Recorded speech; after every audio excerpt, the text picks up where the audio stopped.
Tajuk saya adalah Dasar dan Rancangan Pembasmian Kemiskinan yang membabitkan tanah orang asal di Sabah. Dasar, ya, dasar pembangunan. Sebelum kita pergi ke dasar, kita tengok dulu apa itu yang dikatakan kemiskinan di Sabah. Tadi kita dengar, sebenarnya kami tidak miskin asalkan kami tahu berusaha.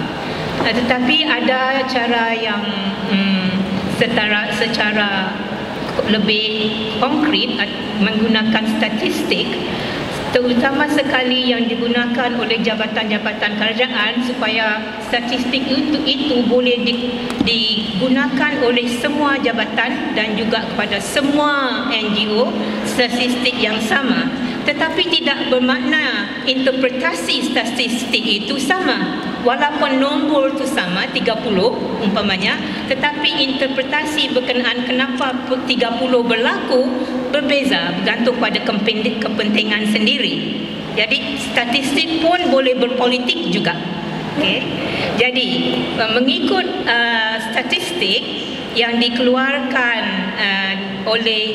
yang digunakan oleh Unit Perancang Ekonomi Jabatan Perdana Menteri, kita panggil sini EPU, ada nampak situ kan?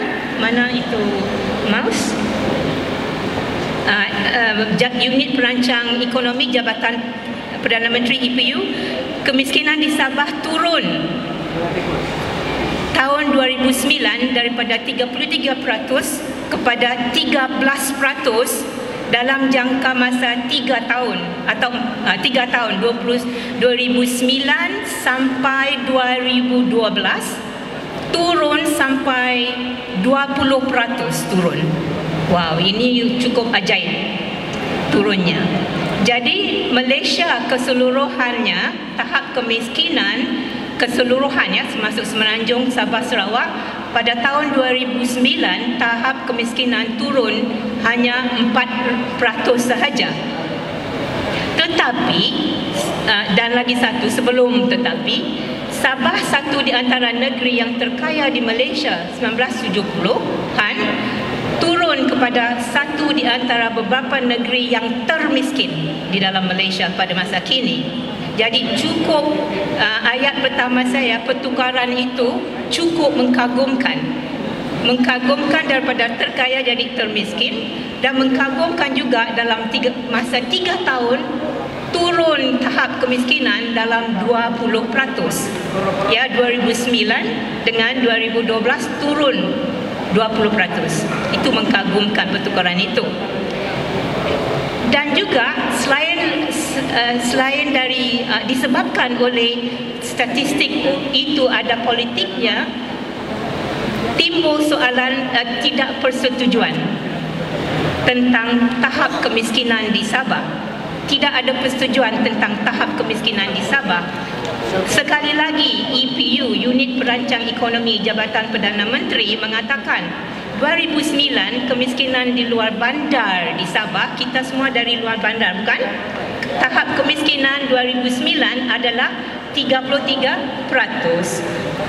Kementerian Wanita, Syarizat dululah, sekarang siapa? Dia juga? Tidak kan? Kementerian Wanita, Keluarga dan Pembangunan Komuniti mengatakan 2010, iaitu lewat 1 tahun daripada 2009 kan? 2009-2010, 1 tahun lewat, tetapi dia punya peratusan 34% naik pula, bukan turun.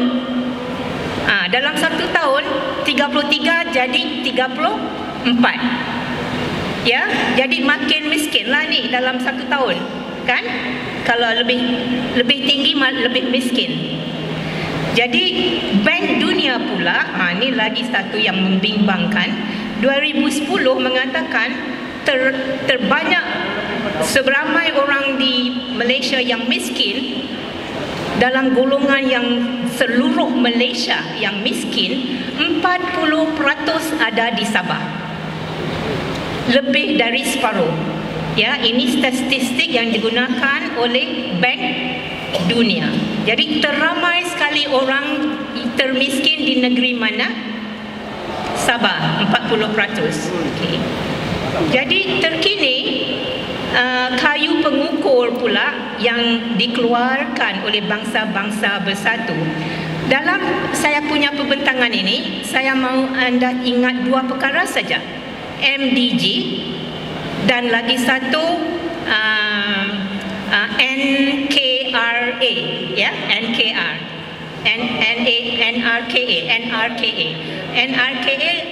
akan datang. Sekarang kita ingat MDG itu apa dia? Ingat, sebab banyak kali saya akan gunakan perkataan MDG ini. Apa itu MDG? Matlamat Pembangunan Millennium. Millennium Development Goal bahasa Inggeris. Dalam Melayu, Matlamat Pembangunan Millennium. Apa guna ini MDG? Digunai oleh semua negara di seluruh dunia termasuk Malaysia, sebab ini bangsa-bangsa bersatu punya kan. Jadi seluruh dunia menggunakannya untuk mencapai matlamat tertentu yang ditetapkan oleh negara-negara itu sendiri. Ya, matlamat pendapat tertentu.